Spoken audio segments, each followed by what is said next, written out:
सुंदर दिखाई दे रहे हो। लड़का कहने लगा हम तुम्हारे साथ शादी करना चाहते हैं। माहिर अंगेज कहने लगी हाँ मैं कौन सी कुंवारी रहूंगी, मुझे भी तो शादी करनी है, लेकिन शर्त एक है राजकुमार जी। क्या क्या है तुम्हारी शर्त, बोलो ना। तो महर अंगेज कहने लगी अगर तुमने मेरी शर्त मेरा वचन बता दिया तो मैं तुम्हारे साथ विवाह कर लूंगी, और वरना देख लो जितने ये शीश कटे हुए इसी प्रकार से तुम्हारा भी धड़ से शीश अलग करके टांग दूंगी। तो कहने लगी बोलो क्या प्रश्न है तुम्हारा। तो महर अंगेज उस राजकुमार से कहने लगी राजकुमार अरे कुल ने सरोवर के सगने को कैसी प्रीति निभाई,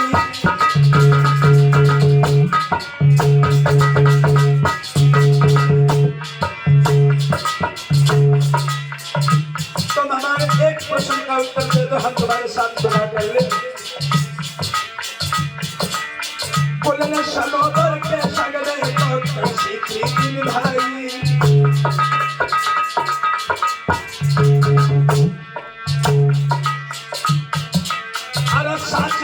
बताए नहीं इसलिए उतराई।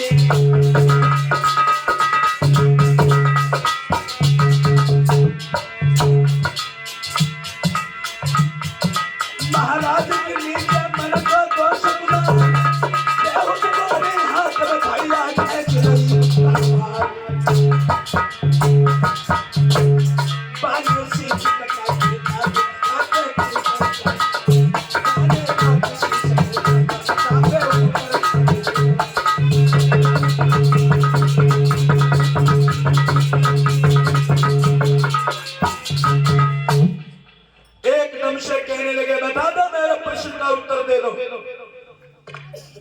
राजकुमार बोले क्या प्रश्न है तुम्हारा।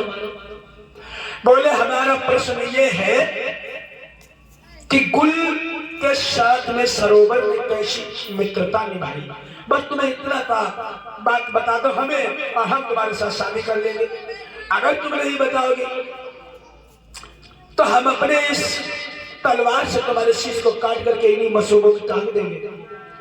अब राजकुमार को कोई पता होती तो बताता, उसे जब कोई बात ही नहीं पता। ऐसे जिस समय प्रश्न पूछा उस राजकुमार को पता ही नहीं था, शीश को काट करके अड्डा पर टंगवा दिया। अब महर अंगेज ने एक एक करके उसके 6 भाइयों का कत्ल कर दिया। 7वें का नंबर आ गया।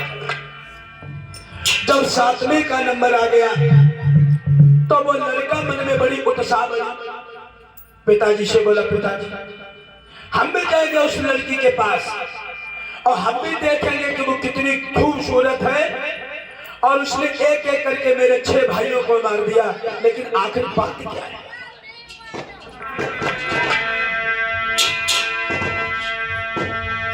समझायो बहुत था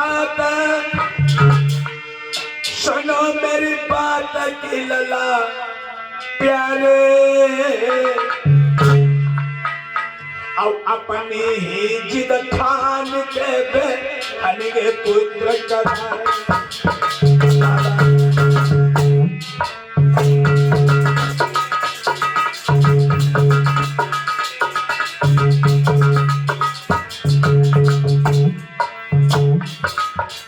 हम सबको मना करते रहे, लेकिन अपनी अपनी बात नहीं मानी किसी ने मेरी। शाम के हाथों में लगा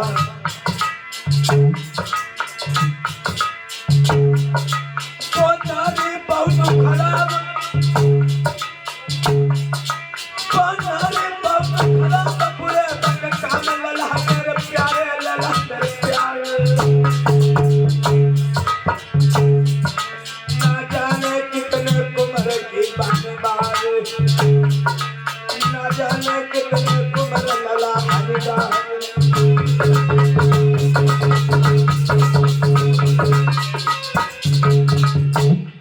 बेटा तुम जिद ना करो, मेरी बात को मानो। अरे तुम्हारे 6 भाई, मेरे 7 बेटे थे, और मैं उस महर अंगेज के चक्कर में मैं सबको मना करता रहा, लेकिन किसी ने मेरी बात नहीं मानी। 7 में 6 को 6 मौत के घाट पर जो 7 में तुम बचे हो। लाला बूढ़े का मेरा सहारा है, इसलिए मेरे लाल तुम यहीं रुक जाओ और तुम चिंता करो। लेकिन वो लड़का कहने लगा, पिताजी अब हो कुछ भी जाए, जिस स्त्री ने हमारे 6 बेटे मार दिए, हम उसे एक बार देखेंगे जरूर। उस लड़का ने घोड़ा पर सवार हुआ और घोड़ा पर सवार होकर के महल अंगेज की तरफ घोड़े को जब दौड़ाया, देखा थोड़ी देर में चंदा शिव निहारी लेके संदेश से चले पहुंचो राजकुमार। घोड़ा पर सवार होकर के महल अंगेज के सामने जब वो राजकुमार पहुंचा, ऐसा करो ये गोरी, मुझे प्यास लग रही है। मोय भारी लगी रही प्यास, गोरी ने का पानी दियो पिलाई।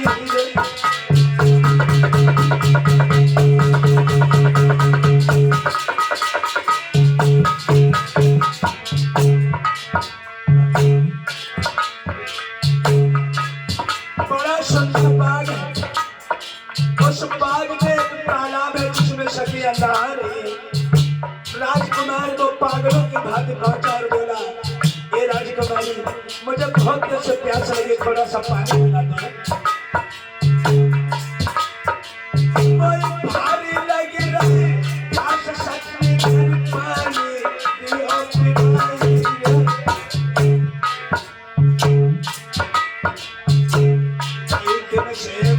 फूल को फिरो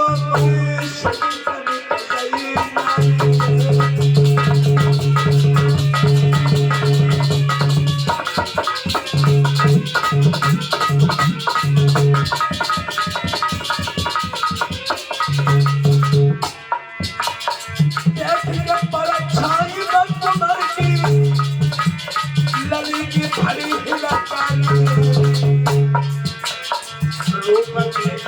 लाला को भैया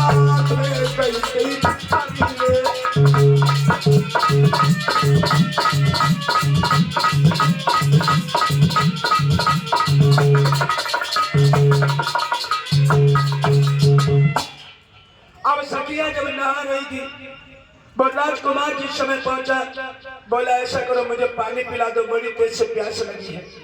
जब उसने विनती की तो सखिया जितनी थी सब भाग खड़ी हुई, लेकिन उसमें एक सहेली बच गई। वो क्यों बच गई?